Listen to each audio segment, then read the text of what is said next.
Lopez needs to ask for a BMF title. Or maybe he could go up to lightweight where he should be. Life imitates art far more than art imitates life. That's a quote by Oscar Wilde. What that tells you, at least the way it fits into my narrative here, the part that I want to extract is that art imitates life. Now, I know that the point that Oscar Wilde was trying to make was that life imitates art even more than that. But if art didn't imitate life quite a significant amount to begin with, he wouldn't have even found it relevant to make such a statement. Because clearly art imitated life enough that he had to go above and beyond to make the point that, yeah, I understand, but life imitates art even more than that, okay? So art imitates life, okay? And I'm not trying to be like Charles Sonnen with this. I'm not trying to tell you a 25-minute story before I get to the point. This is my point. The disrespect that people had toward Volkanovski is insane. And what I'm going to do, because I'm struggling. I'm struggling in this video to not just repeat how could I not just repeat every single thing I said in my prediction video? Because I'm the Mexican Nostradamus. We already know this. It played out exactly like I said. And I have to be honest. I'm not even that special for doing that. Like, I can't. Somebody said it in one of the comments, and I really appreciated that. It's not that I see the future. I just see the truth. And I went full chanclas on the ground. I did my homework. I didn't do MMA math. I did MMA long division. And I ended up being accurate. But you could have done the same thing. If you would have taken the same path and the same steps that I went through, you would have come to the same conclusion. And people were disrespecting because of age, because of knockouts. And I don't even want to get into all of my retorts, because that's what I did in my prediction video. I was already anticipating like the Apostle Paul. Well, if I have this faith extended toward me, that means I can sin anytime I want, right? And I'm like, no, that's not how it works. I was already anticipating people trying to come back at me with stuff. I was already hearing the objections, and I responded to it. I tried to give you all the artillery. I tried to give you all the ammunition in the prediction video so that you could go out there, place your bets, pay off some debt, and you guys didn't want to listen. So I'm going to post the prediction video somewhere below, whether it's the comment, description, I don't know. But you could go find that. I'm going to try not to repeat myself from any of that. But the reason I wanted to talk about art imitating life was, again, and that's why I took off on that tangent, we're talking about age. And when you watch some of these old kung fu movies, I mean, you could watch a new kung fu movie if you want. How does it always go? And I think probably the most mainstream example that we have with this is Mr. Miyagi, right? He's an old dude. He's not some dude running up in his joggers and his Jumpmans and, jumping out the Nissan Z. He ain't a hip dude. He's an old head. He's an unk, as you might say. And this art imitating life, why do they write the kung fu movies this way? There's a bunch of them on Fight Pass if you want to scope them out. There's a bunch of copyright-free ones on YouTube if you want to scope them out. They're always full of these old masters that implement this wisdom and all this knowledge. I'm going to cut it short for you. It's the fight IQ. That's what it's about. And it's so disrespectful when people want to talk about age as if it's a bad thing. With that age, Volkanovski has more time to marinate. He's had more time to work on his technique, on his fundamentals. He's had more time to hone, to fine-tune that IQ. That part doesn't go away. Now, I know people will say, yeah, but those cat-like reflections out the window, they pass. All things must pass. Hashtag George Harrison. I get it. But that only applies to people like Derek Lewis That only applies to the type of people that have no fight IQ. That applies to rock'em sock'ems. That applies to people like Diego Lopes, by the way, when he gets older. Diego Lopes, as I told you, was going to come forward like Rosenstrike.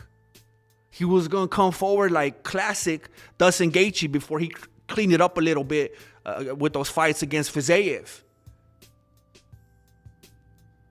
I told you that Lopes was just going to be a walking, living, breathing haymaker. And that Volkanovski is too poised and mature for that. That he was going to sidestep. He was going to use his angles, and that he has fantastic body mechanics, body awareness. I'm repeating myself again. I said all of this in the prediction.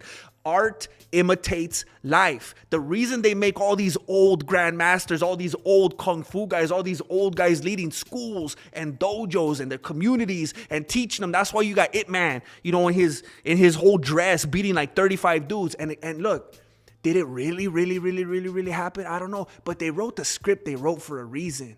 It was based off of something. It wasn't a 19-year-old dude in the Himalayan mountains teaching all these dudes kung fu. It was an old dude with experience, with knowledge, with wisdom, with the IQ, and that's Volkanovski. He's only had more time to age, as they say, like a fine wine. I don't know. I've never had wine in my life. I don't drink alcohol. All the types of things that I drink, by the time they got old, I don't want to drink them. But for those of you that consume wine, supposedly that's a good thing. So take the metaphor. Lopes came in there with nothing different, nothing new. The only thing that I could think of that I think Volkanovski even mentioned is that he tried a different stance. And he was trying to force Volkanovski in a different direction. And that apparently is why Volkanovski was circling toward the power hand the whole fight. But he was very aware of it. Volkanovski can go both stances.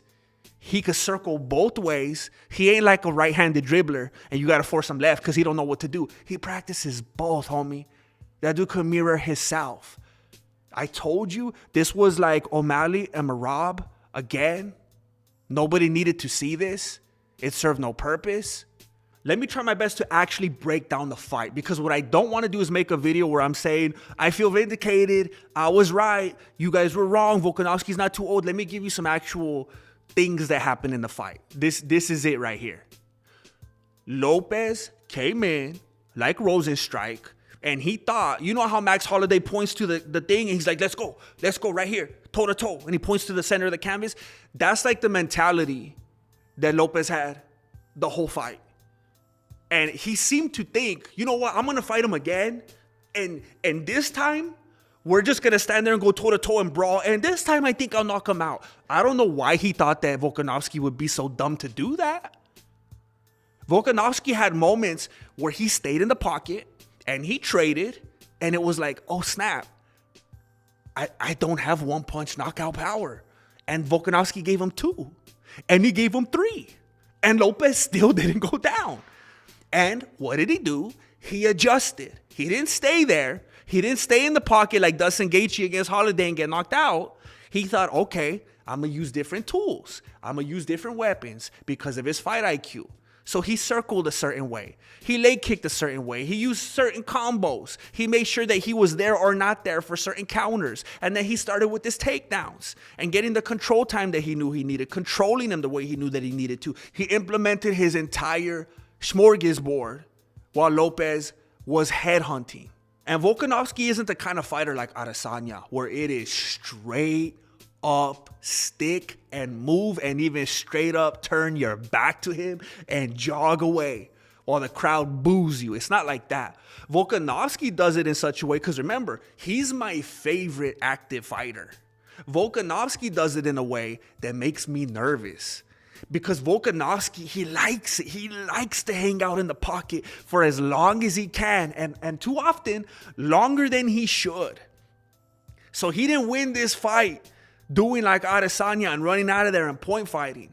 He'll do the leg kicks for whatever purpose he's trying to fulfill, to hurt him, to force him into a certain stance, whatever. He'll stick and move, and he'll get out of there, and he'll circle and circle, but he'll stay there too long, and he'll hang out. He'll be like, maybe I'll get him this time. Maybe I don't know how many times he was in that pocket and threw 3 or 4 before he's like, I got to get out of here. And then he took 1. He took 2. Sometimes he took 3. He stays there and he wants to trade. He wants to battle. And Lopez landed some. And I think that it's a good thing that he did, because another one of the things that people were questioning about Volkanovski, not just his age, they were questioning his chin. And again, I covered that in the prediction video. I covered why his chin was the way it was against Makhachev and against Ilya, and that it wasn't going to be like that this time. We know how powerful Diego is. I'm not taking that away from him. But even when he landed it on Volkanovski, it wasn't enough to put him out. It wasn't enough to be a big enough threat that it threw off Volkanovski or any part of his game. The only way that it would have been a big threat is if Volkanovski stayed there too long. But he's too smart for that. The only time Lopez even had the opportunity to touch Volkanovski was when Volkanovski committed enough and said, you know what? I want to stand here and get some shots in. When he was on the move and he was switching stances and he was kicking and he was throwing 1-2 and getting out of there circling, Lopez had nothing to do. It was only when Volkanovski decided, okay, we could trade now. We could engage now. And then he went for takedowns. And Lopez did a good job at stuffing some of them, but he didn't stuff all of them.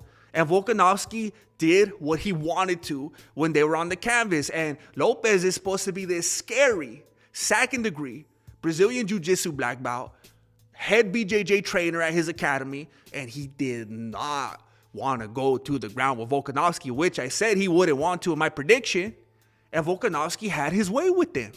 This puts Lopez where I said it would in my prediction video. He's in a similar place to Max Holloway, and this is no disrespect to Max Holloway because he's on a different level, but it's Lopez may be leaps and bounds above the rest of the division, even though he almost got knocked out by Jean Silva like 3 times. Watch that fight again. He got rocked multiple times, almost got finished. And then I kind of feel like it was an early stoppage against Silva, but that's neither here either. That's the place that he's at in that division right now, where he might be asking for, Dana, can we please do a BMF title? Because if Volkanovski wants to stay here, there's nothing left for Lopez to do. We do not need a 3. We do not need a 3. This part 2 was not like the Volkanovski and Max Holloway part 2. Both fights have been very definitive. Lopez needs to ask for a BMF title, or maybe he could go up to lightweight where he should be. And for Volkanovski, what does that leave? Well, something very interesting that I'm glad he said, because I've been saying this, and he just went and said it after the fight when he was talking to Whitaker and Din Thomas and that other dude that I always forget his name, that he beat Anderson Silva. Very forgettable individual. When they were asking him who he wants next, he was like, I already said whoever makes sense, whoever deserves it. You know, if they earned it, they earned it. Mozart, Lerone Murphy, whatever. But he said it a couple of times at least. He said, if the next one's featherweight, he confirmed what I've been saying. He said, well, if the next one's featherweight, that's not exciting for him. We know that he's fighting for the paycheck. He has admitted that. That's not a big deal. It's a job. He should be fighting for a paycheck. But he has also discussed legacy. And he has been wanting to. We all know that he's been wanting to carry the lightweight title as well. And I don't think Mozart and Lerone Murphy is exciting to him. That might be like John Jones and Tomas Aspinall all over again, where it's like, okay, of course he's the next guy. Of course he's the next new guy, and there's always been a next new guy, and the next new guy is always supposed to beat me, and he never does. So it just wasn't exciting until the White House came up. Then John Jones was like, okay, now I want some of that. I don't think Mozart or Lerone Murphy is going to be exciting for Volkanovski. Plus, we already know he's been wanting to do lightweight. He actually fought at lightweight already for the title that he should have won. But that's neither here either. So what could he do if he went up to lightweight? Well, they're talking about him at Armin. But that makes sense because Armin's like, they don't want to give me a lightweight title shot. I'll go down to featherweight. Again, that does nothing for Volkanovski. He's just going to keep beating dudes at featherweight? He's been doing that. He wants a lightweight strap. Now, will they give him Arman a lightweight? No, because they won't even let Arman fight for the lightweight title. They won't even let him fight for the interim title. They aren't even letting him fight for the BMF lightweight title. So it would only make sense if Arman went down, but that doesn't do a whole lot for Volkanovski. I mean, the most it could do is what if they're getting whatever the equivalent is of pay-per-view points with Paramount. It's like, okay, it's a title defense. That's got to be big money. But it's not the biggest money. And it's not really the most legacy. So I don't think it's going to be Armin. The other person would be Gaethje. Ilya doesn't want to fight Gaethje, no matter what he's been saying on Twitter. He doesn't want to fight Gaethje.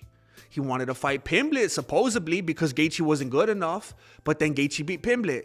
And he had still been saying he didn't want to beat Gaethje. Again, I know he's put stuff on Twitter acting like, oh, well, poor Gaethje, like, I'm going to kill him. But I don't think that's what he wants. And he's been saying he would not fight Gaethje. That's what he said the most and the most consistently, that he wouldn't fight Gaethje. So it's like, okay, he's still running. Even though we just saw him in the background of Georgina's Instagram stories, just like I've been saying this whole time, that it was all one long con, that it was all a ruse, and they were coordinating this together, all this beef, all these legalities, just so that he could have good reason to duck whoever he wanted to duck. He wanted to duck Armin.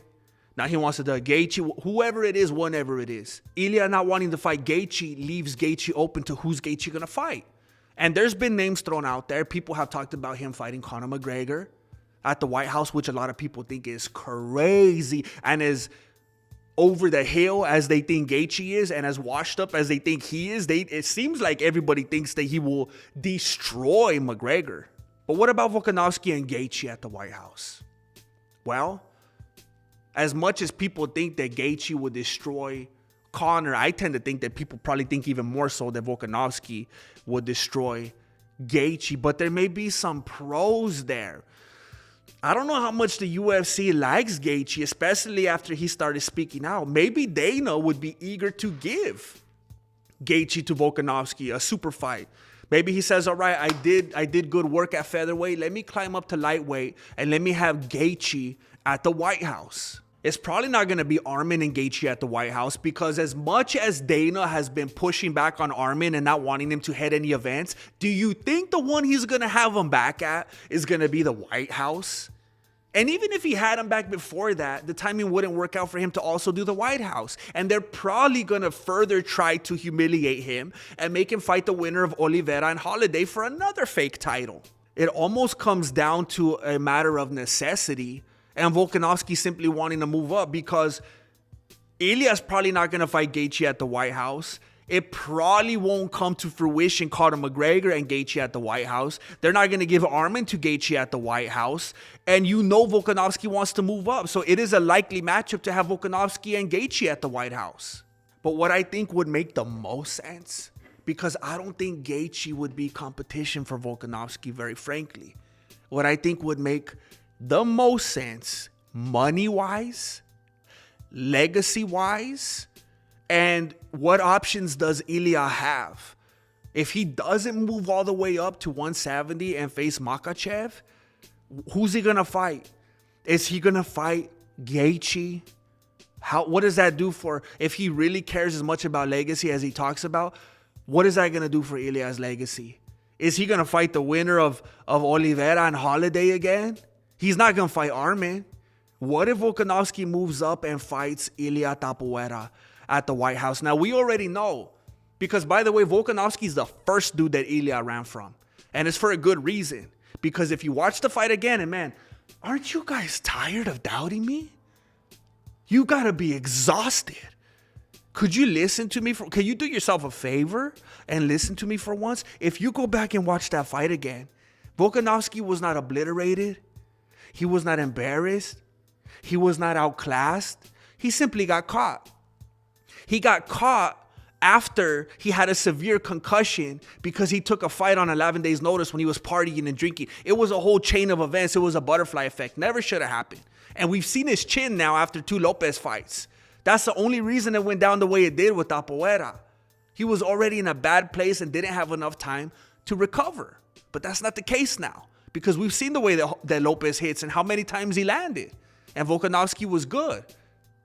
Tapuera simply caught Volkanovski. Just like Makhachev. People are calling him one of the greatest fighters of all time, one of the GOATs. Makhachev's been caught and been put down.